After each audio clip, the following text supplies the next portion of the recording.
Paprastai mums atrodo, kad kuo didesnis daiktas ar dalykas, tuo sunkesnis. Ir atvirkščiai, būtent mažumas siejamas su lengvumu. Tačiau ši taisyklė negalioja, jei kalbame apie savo gyvenimo suvokimą. Tai yra, jei žiūrim tik į dalelę jo, ar matome didesnį paveikslą. Platumas suteikia lengvumo jausmą.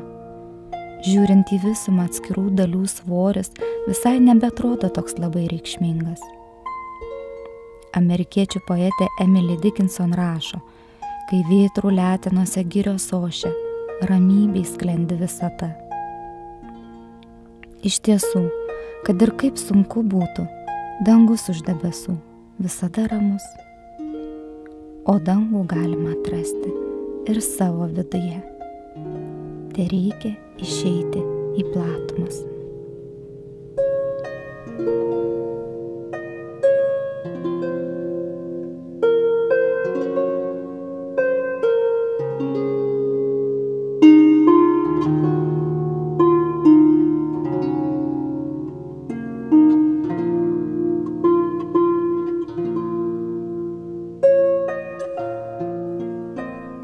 Linkiu jums lengvumo, to tikro, kuris nusileidžia iš aukštai arba kyla iš giliai. Su šventom kalėdom.